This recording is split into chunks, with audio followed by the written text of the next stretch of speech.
Tae-sung collapsed before dessert was even served, his glass still half full. 20 guests frozen mid-conversation around the table. Minho was at his father's side before the chair hit the floor, but his eyes weren't on his father. They were on Thecla, standing perfectly still at the kitchen door, a tray in her hands. "Get security," he said, without looking away from her. "No one leaves this house." Thecla set the tray down slowly.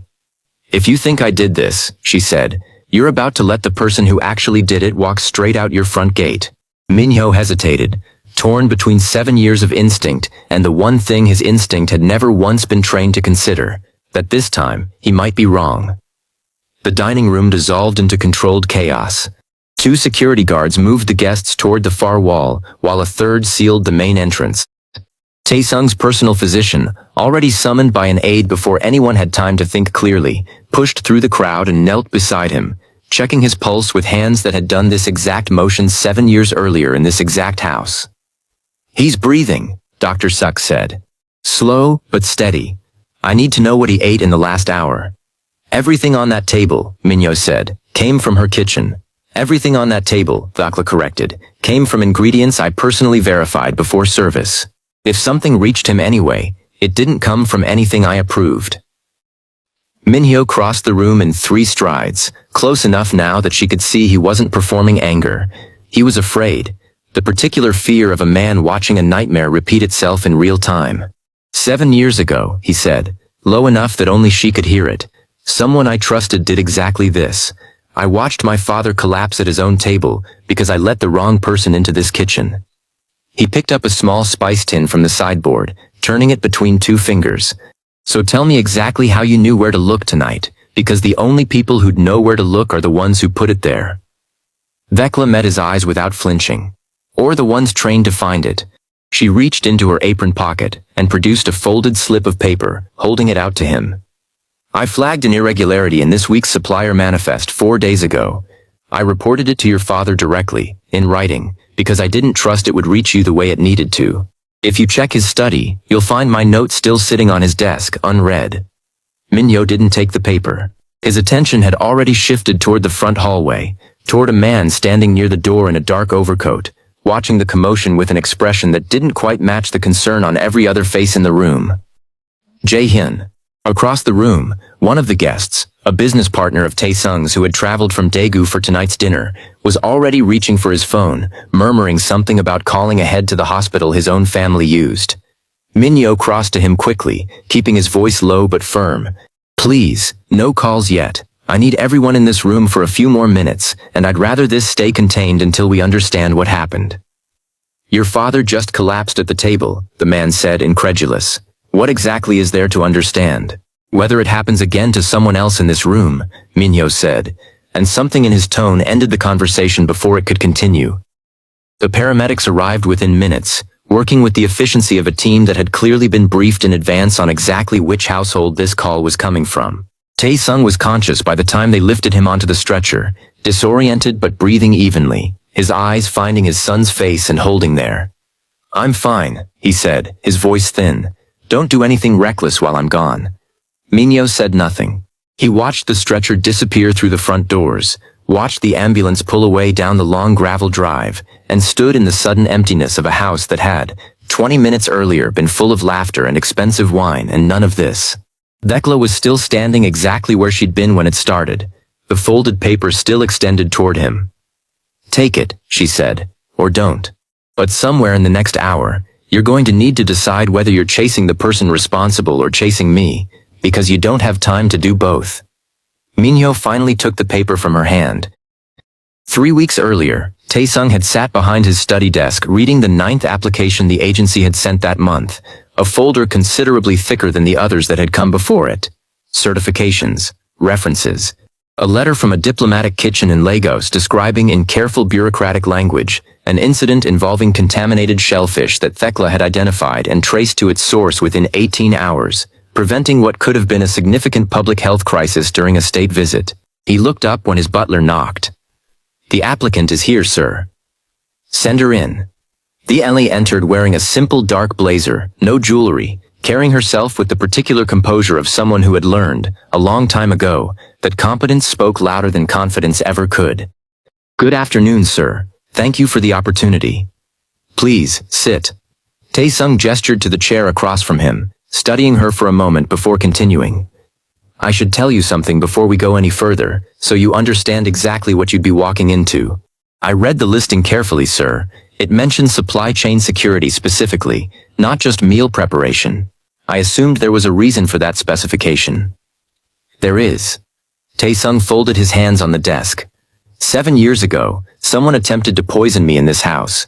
The attempt nearly succeeded. Since then, I have never been entirely at ease with anyone new who touches what I eat, regardless of how many maids and chefs have come and gone in the years between. "May I ask what happened to the person responsible?" Thecla asked. "Or is that a question you'd rather I not raise again?" "He disappeared before the police could question him properly," Tae-sung said, something old and tired moving across his face. "We assumed at the time it was a rival organization testing our defenses. We never fully confirmed it. My son believes he understands exactly what happened that night. I'm no longer certain either of us does." Thecla considered this for a moment before answering. "Then you don't need a cook, sir. You need someone who treats every kitchen like a crime scene that hasn't happened yet." Something shifted in Tae-sung's expression, the faintest trace of relief. "That is precisely what I need." "Then I should also tell you something," she said. "I'm not here because I love the work, though I do the work well. I have a younger brother in Enugu who needs a procedure our hospitals can't perform. This job pays enough to bring him here for it. I will do everything you ask of me and more, because I need this position to succeed, not because I find your household particularly welcoming so far." Tae-sung studied her for a long moment, and something like respect passed briefly across his face. "Honesty," he said, "is in shorter supply in this house than you might expect." He stood and extended his hand. "Welcome to the household, Thecla." She rose and shook his hand, and as she turned to leave, he added one more thing, almost as an afterthought. "My son will make your first weeks difficult. I want you to know in advance that it isn't personal, even when it feels entirely personal. He carries something from that night that he's never spoken to me about directly, though I've suspected for years there's more to the story than either of us has said aloud." "Then perhaps," Thecla said, pausing at the door, "someone should ask him directly, rather than waiting for him to offer it." Tae-sung's expression flickered, something between surprise and quiet amusement. "You've been in this house for 10 minutes. Sometimes 10 minutes is enough to see what 7 years couldn't," she said, and left him alone with that thought. That evening, the sound of an engine echoed through the compound gates, and Minho stepped out of his car to find someone he didn't recognize standing near the kitchen entrance, reviewing what looked like a shipping manifest, with the kind of attention most new hires reserved for their first paycheck, not a supplier's paperwork. He watched her for a long moment before approaching. "You're the new chef." "I am." She didn't look up immediately, finishing whatever line she was reading before folding the page and turning to face him properly. "Thecla. My father tell you what happened here?" "He told me enough." "Then you should know I don't take chances with anyone new," Minho said. "Especially not someone who wasn't here for the last one." "That's an interesting way to introduce yourself," Thecla said, unbothered. "Most people say hello first. Most people aren't standing in a kitchen that's already tried to kill my father once." Something in his voice carried more weight than the sentence itself, a controlled precision that felt less like arrogance and more like a man reciting something he'd rehearsed too many times to feel it anymore. Thecla noticed it, filed it away without comment, and returned her attention to the manifest in her hand. "Then we want the same thing," she said. "You just don't know it yet." Minho watched her walk back into the kitchen, unsettled by how little her composure resembled the fear he was used to seeing on the faces of everyone who'd worked in this house before her. He stood outside a moment longer, replaying the exchange, aware of something he didn't have a name for yet. Not attraction, not quite respect either, but a kind of unwelcome recognition, as though she'd looked directly at the part of him he worked hardest to keep hidden, and hadn't bothered pretending she hadn't seen it. He didn't like it. He told himself, walking toward the house, that he didn't like it because it meant she was harder to read than he'd expected, nothing more than that. Dinner that first week passed with the particular tension of a household holding its breath. Minho watched Thecla from across the table each night, cataloging every gesture, how she plated each dish, how she checked the seal on every delivery before it reached the pantry, how she never once let a tray leave the kitchen without her hands passing over it last. "You test everything," he said one evening, once his father had excused himself upstairs. "Every single thing that comes into this house. That's the job. Most cooks don't treat their job like a threat assessment. Most cooks weren't hired because someone already tried to kill the man they're feeding," Thecla said evenly. "I read the situation you're all still living inside of, even if none of you say it out loud at dinner." Minho's jaw tightened, the first crack in his careful control since she'd arrived. "You don't know anything about what happened." "I know enough to recognize what fear looks like when it's been wearing a suit for 7 years, she said. "You interrogate every new hire like they're already guilty. That's not vigilance. That's a wound that never closed." He stood abruptly, chair scraping against the floor. "You've been here 5 days. 5 days is enough to see a pattern, young master." She said the title without deference, almost testing it, watching to see how he'd react to hearing it used against him rather than for him. "This has happened before, hasn't it? Not the poisoning. This exact conversation. New hire arrives, you decide within a week whether they're the threat, and if you decide wrong, they leave before they ever get the chance to prove otherwise." Minho didn't answer. He walked out of the dining room without a word, and Thecla watched him go, unsurprised, already turning her attention back to the receipts spread across the table in front of her. She sat alone in the quiet dining room for a while after he'd gone, listening to the house settle around her, and allowed herself, briefly, to consider the shape of the man she'd just spoken to more honestly than perhaps anyone in his household had in years. She had meant every word she'd said to him, but she hadn't meant it unkindly. There was a difference between naming someone's wound and mocking it, and she suspected no one in this house had ever bothered to draw that distinction for him before, choosing instead either to fear him or to indulge him, neither of which had ever once required telling him the truth. 7 years earlier, in the same dining room, a 22-year-old Minho had sat across from his father at a very different kind of table, defending a decision with the easy confidence of someone who had never yet been wrong about anything that mattered. "Jae-hyun vouches for him completely," young Minho said. "He trained under someone at the Shilla for 6 years before going independent. His references check out." "His background check flagged an inconsistency," Tae-sung said, reviewing the folder in front of him. "An address that doesn't match his employment history." "People move, Dad. That's not a red flag. That's just life." Tae-sung studied his son for a long moment, weighing the particular trust a father extends to a son eager to prove his own judgment mattered, in decisions that used to belong only to the older generation. "You're certain?" "I'm certain," Minho said. "Jae-hyun's known him for years. If you don't trust my judgment on this, when am I ever going to get the chance to prove it?" Tae-sung had signed off on the hire that same week, the flagged inconsistency quietly set aside, and 3 months later had nearly died at his own dinner table from a dish personally prepared by the man his son had vouched for without hesitation. In the hospital that night, 7 years ago, Minho had sat beside his father's bed until dawn, rehearsing a confession he never delivered. He had planned to tell him everything, that the inconsistency had been real, that Jae-hyun's certainty had mattered more to him in that moment than his father's caution, that he had chosen in some small and cowardly way to be liked over being careful. But when his father finally opened his eyes and reached for his hand, all Minho had managed to say was that he was sorry it happened, a sentence vague enough to mean everything and confess nothing at all. He had told himself, in the years since, that the confession would only add unnecessary pain to a wound already healing. He had never fully examined whether that reasoning was protection for his father, or simply protection for himself.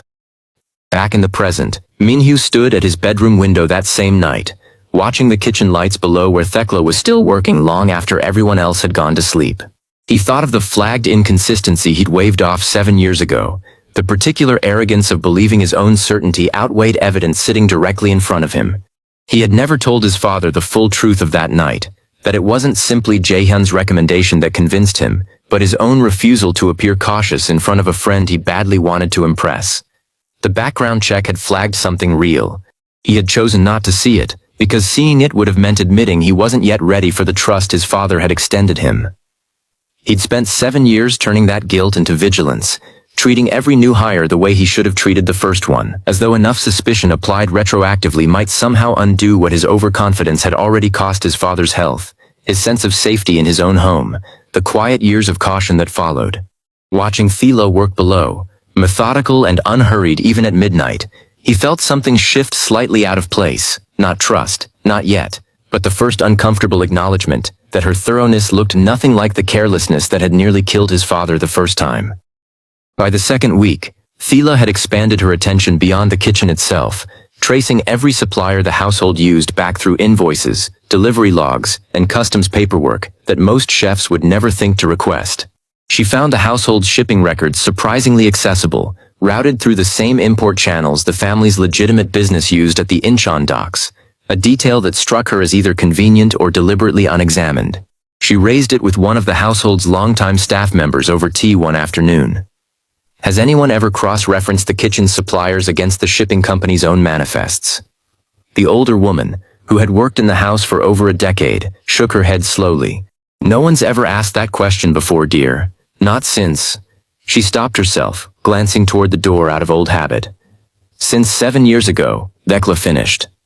After it happened, the family tightened everything. New security, new protocols, new backgrounds on every hire. But the shipping side of things, she hesitated again. That's Minho's side of the business now. No one questions how ingredients move through the port. It's just always been that way. Thecla filed that answer away carefully, the way she filed away every small inconsistency that didn't quite add up to anything yet, but might. She spent that evening in her room reviewing the household's older records the staff member had unofficially pointed her toward, cross-referencing dates against what little public information existed about the case from 7 years earlier.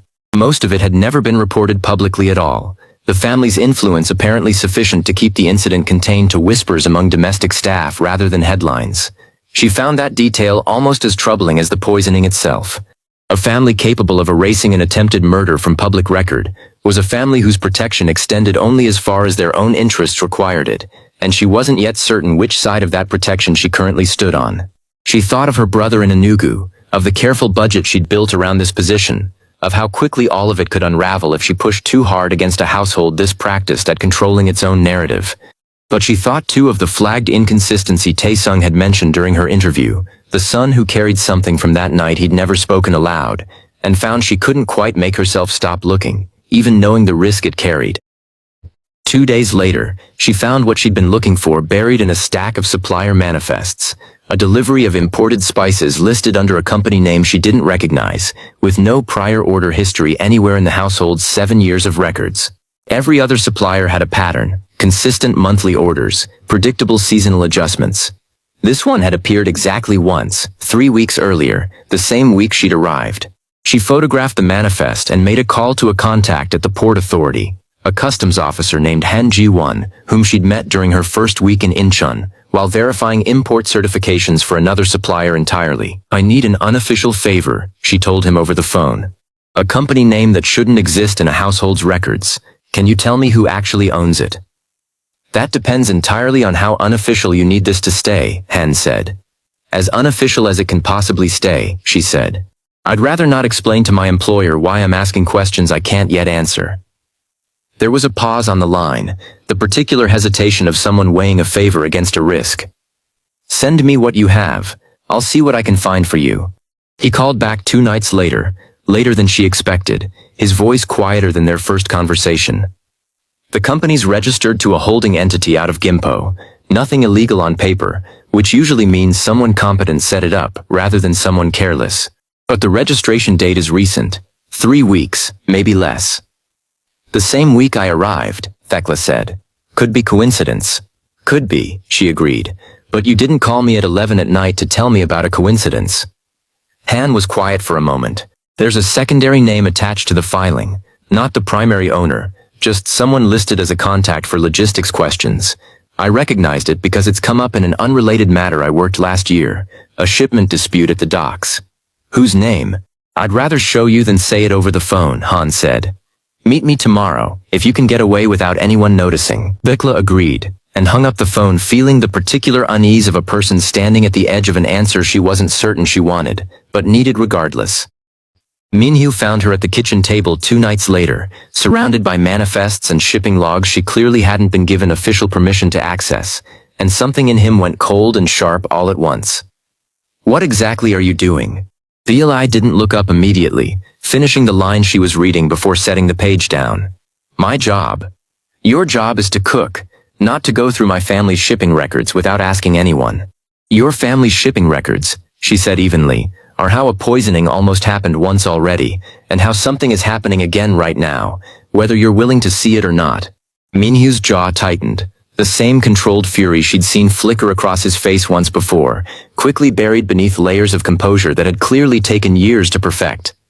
You don't get to make that decision, not in this house. Then who does? She asked, standing to face him directly, refusing to let the height difference between them translate into the kind of deference he was used to receiving. You've spent 3 weeks watching me like I'm the threat you've been waiting 7 years to catch. Meanwhile, there's a supplier with no history anywhere in your records who delivered ingredients to this house the exact same week I arrived. And you're standing here interrogating me about paperwork, instead of asking why that company exists at all. Because it's easier, she continued, quieter now, watching something crack slightly behind his carefully maintained control, to suspect the new person than to wonder whether the danger is someone you already trust. The words landed harder than she expected. Minho's composure, so carefully constructed over 7 years of practiced vigilance, faltered for just a moment, something raw and unguarded surfacing before he caught himself and buried it again. I let someone into this house once, he said finally, his voice lower than before, stripped of its usual precision. I'm not doing that again. Then help me find out who's doing it now, Thecla said, instead of standing here trying so hard to make sure it isn't me. Minho didn't answer immediately. He picked up the manifest she'd flagged, studying the unfamiliar company name printed at the top, something uneasy settling behind his eyes as he read it a second time, then a third. This name, he said slowly. I've seen it before, recently. Where? He didn't answer right away, his mind working through weeks of correspondence, meetings, casual conversations he hadn't thought twice about at the time. And then, all at once, it arrived. A dinner 3 weeks earlier, a folder left open on his desk, a friend's careless mention of a new shipping contact he'd recommended to streamline a minor supply issue. Jae-hin, he said, and the name came out different than it ever had before, stripped of 7 years of unquestioned loyalty. He set this supplier up, recently. He told me it would save us time on a shipment that wasn't moving fast enough through the usual channels. Thecla watched the realization move across his face, the particular horror of a man recognizing, all at once, that the pattern he'd spent 7 years watching for had been standing directly beside him the entire time, wearing the face of someone he'd never once thought to suspect. The same friend, she said carefully, who vouched for the chef 7 years ago. Minho's silence answered for him. He sat down slowly across from her, the manifest still in his hand, and for the first time since she'd arrived, he looked less like a man guarding a fortress, and more like someone finally setting down a weight he'd been carrying alone for far too long. I need to be wrong about this, he said quietly. Do you understand that?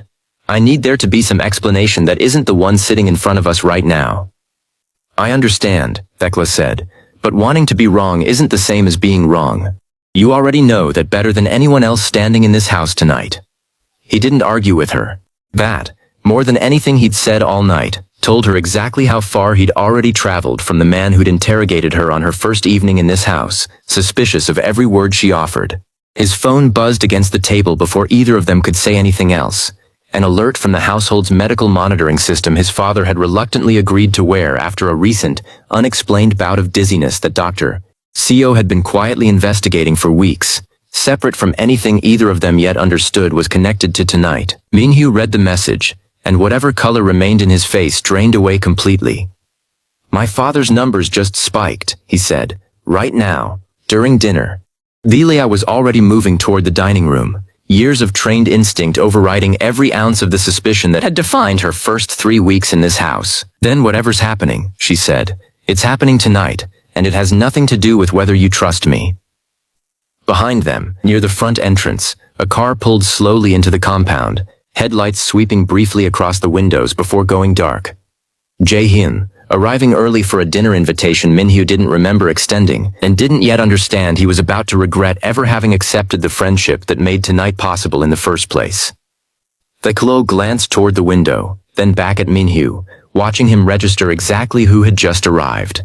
Whatever came next, she understood, would not wait for either of them to finish deciding how much they trusted one another. It was already walking through the front gate. Jae-hyun stepped through the front door with the easy confidence of a man who had walked through it 1,000 times before, offering Minho a warm smile that didn't quite reach his eyes. "Am I early?" "Your assistant said 7. Minho stared at him for a long moment, the phone still warm in his hand, his father's spiking vitals glowing on the screen like an accusation he hadn't yet found the words for.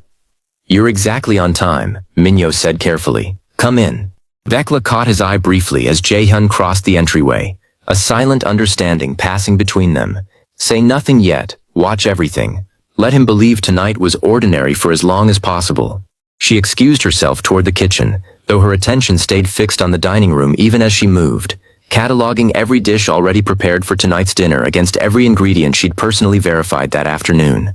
Nothing had changed since her last check, which meant, if something reached Tae-sung tonight, it hadn't come through her kitchen at all.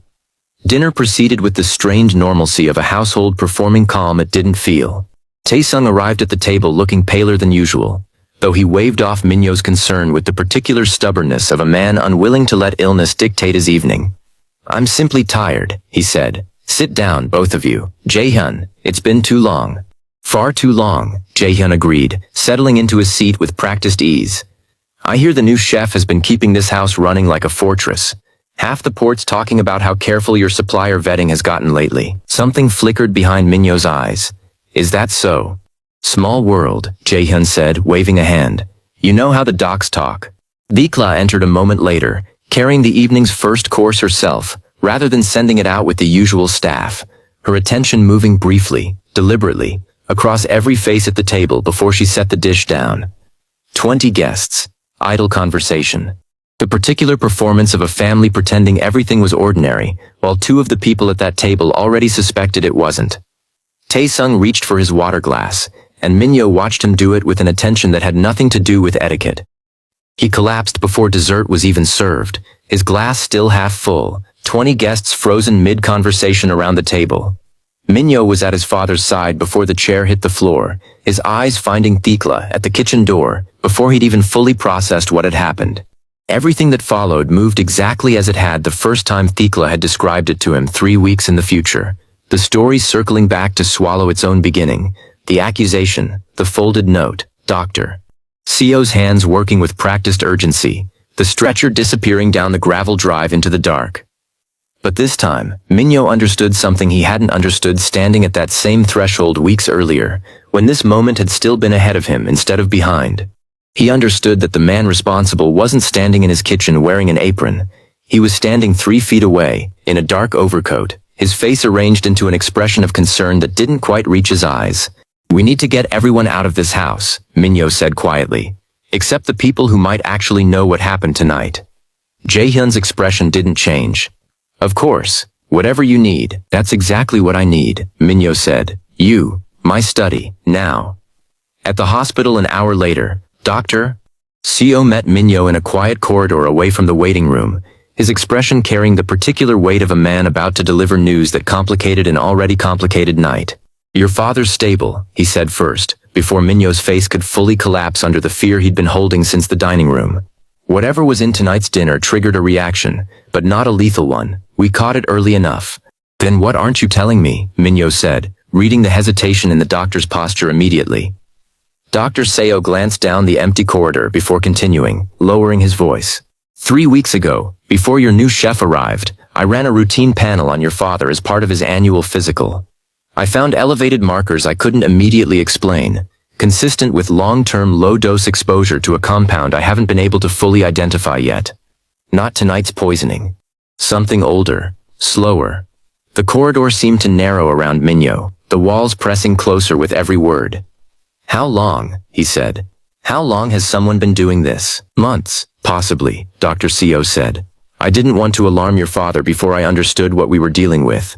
I've been running additional tests quietly, hoping to identify the source before raising it with either of you. You should have told me the moment you found it." "I should have," Dr. Seo agreed. "I made a judgment call, and given what happened tonight, I don't think it was the right one. I'm sorry." Minho pressed both hands against his face, the full scope of what this meant finally settling over him. Tonight's dinner hadn't been the beginning of anything. It had been an escalation of something that had already been happening, patiently, invisibly, for months before Thecla ever walked through their front gate. Which meant she had never been the threat at all. She had walked into a house that was already dying, slowly, from the inside, and had spent 3 weeks trying to catch a danger that predated her arrival by months. He found her in the hospital waiting room an hour later, sitting alone near the window, still wearing her apron beneath her coat, having clearly left the house too quickly to think about changing. "He's stable," Minho said, sitting down across from her. "Doctor. CO says whatever was in tonight's food wasn't enough to kill him, but it wasn't the first exposure." Thecla's expression sharpened immediately. "How long has this been happening?" "Months, before you arrived." He rubbed his eyes. Exhaustion and guilt tangled together into something he didn't have the energy to separate anymore. "I spent 3 weeks watching you like you were the danger in that house, and the entire time, someone had already been poisoning my father slowly enough that none of us noticed until tonight forced it into the open." "You couldn't have known that," Thecla said, though there was no comfort in her voice, only fact. "None of us could have. That's exactly how someone patient enough gets away with something like this. They don't need speed, they need time, and access, and someone watching the wrong door." "Jae-hyun set up the new supplier 3 weeks ago," Minho said. "The same week you arrived. I assumed that meant he was targeting you specifically, using your arrival as cover. But if this has been happening for months, then tonight wasn't the beginning of his plan. It was an acceleration of something he'd already been doing long before either of us thought to look." Thecla was quiet for a moment, turning the timeline over carefully. "Then the real question isn't why he escalated tonight," she said. "It's why now. What changed 3 weeks ago that made him decide the slow version wasn't enough anymore?" Minho's jaw tightened as understanding arrived, unwelcome and immediate. "Me," he said. "I flagged the supplier discrepancy to you 2 nights ago. He must have realized we were getting close to finding him before he was ready. Tonight wasn't patience running out. It was him trying to finish something before we could stop it." 7 years earlier, in a private room at a restaurant far from his father's house, a 22-year-old Minho had sat across from Jae-hyun, nervous in a way he'd never admitted to anyone since. "I need a favor," Jae-hyun had said, sliding a folder across the table. "A friend needs a position in your father's household, kitchen staff, nothing complicated." "My father runs background checks on everyone," young Minho had said. "If there's anything unusual in his history, it'll come up." "There might be a small inconsistency," Jae-hyun admitted. "An address discrepancy, nothing serious. But if your father's people flag it, it'll cost him the position, and I owe some people who'd very much like to see him employed somewhere useful." "What people? Does it matter?" Jae-hyun had smiled, easy and familiar, the smile of a friend who had never once given Minho reason to doubt him. "You trust me. I'm not asking you to lie. I'm asking you to not look too closely at something that isn't actually a problem." Minho had agreed, telling himself it was a small thing, a minor courtesy between old friends, nothing that could possibly matter as much as the debt Jae-hyun clearly owed to someone he refused to name. He hadn't asked further questions. He hadn't wanted to know badly enough to risk the friendship over it. 3 months later, that same chef had nearly killed his father, and Minho had spent 7 years believing his only crime was overconfidence, never once considering that the inconsistency he'd waved off hadn't been a random administrative error at all, but a deliberate placement, engineered by people Jae-hyun had never named because naming them would have meant admitting exactly how deep his own debts actually ran. Back in the present, Minho and Thecla found Jae-hyun exactly where Minho had left him, sitting alone in the study, a glass of untouched whiskey in front of him, his composure finally beginning to fray at the edges. "You should have let this go," Jae-hyun said quietly, not turning around. 7 years ago, and now, you should have let both of these go. "You set up the supplier," Minho said. "You've been doing this for months, long before tonight." Jae-hyun turned slowly, and for the first time in the years Minho had known him, there was no performance left in his expression at all, just exhaustion, and something close to relief at finally being caught. "I owed people money," he said. "A long time ago, and it never actually went away, no matter how much I paid down. The interest compounds faster than I could ever earn honestly. 3 years ago, they came back with a different kind of request. Access to your father's supply chain, in exchange for finally clearing the debt completely." "You've been poisoning him for money," Thecla said, her voice flat with disbelief. "Slowly," Jae-hyun said, as though the distinction mattered. Small doses. Enough to weaken him gradually. Enough that when he eventually died, it would look like age, illness, anything except what it actually was. I told myself that made it different from what happened 7 years ago. I told myself I wasn't really trying to kill him, just managing a debt I couldn't manage any other way.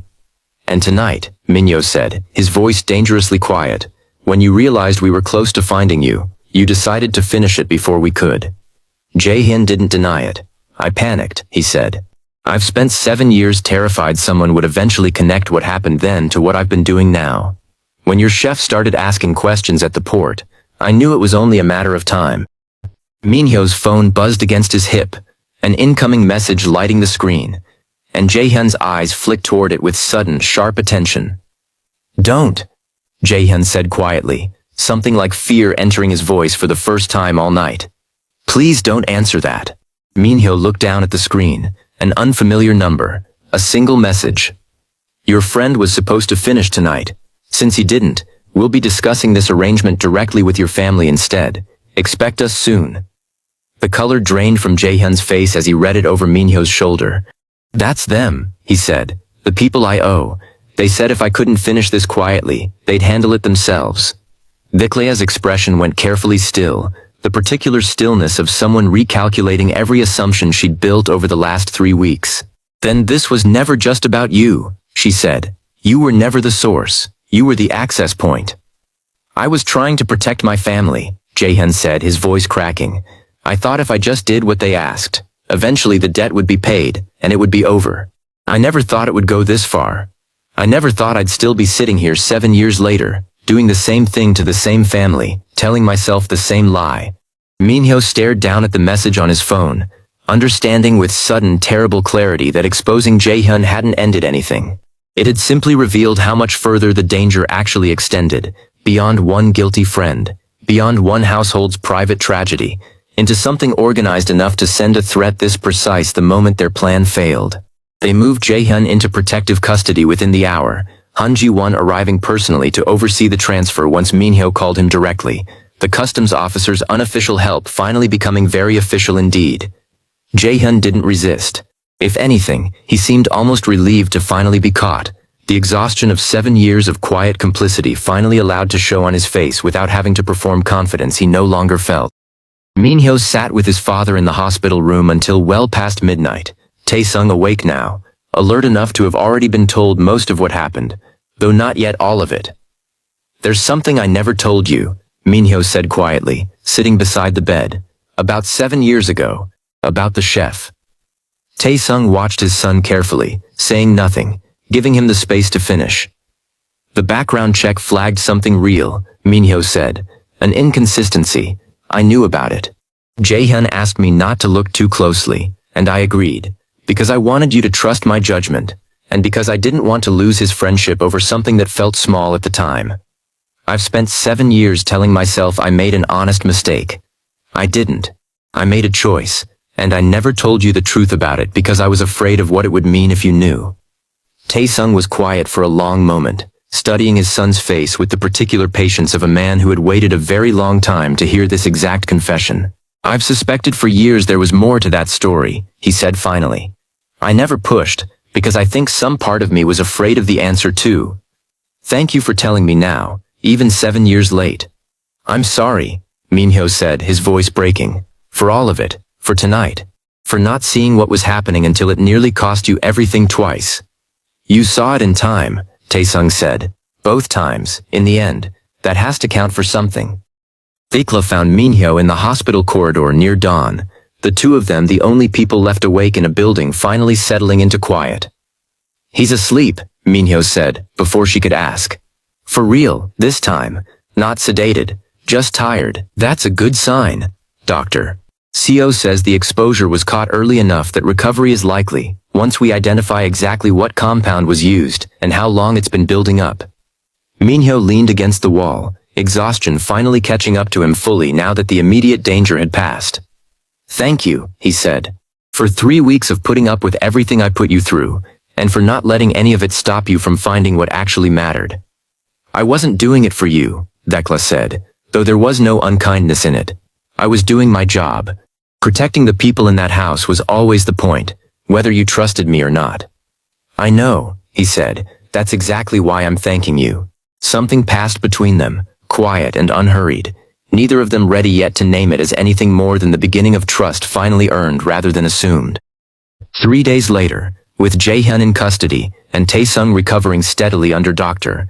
Seo's careful monitoring, Han Ji-won arrived at the estate unannounced, his expression carrying the particular gravity of someone delivering news he wished he didn't have to. We traced the number that texted Minho that night, he said, once Minho and Thecla had joined him in the study. It routes through a shell account registered in Incheon, but the actual origin point isn't local at all.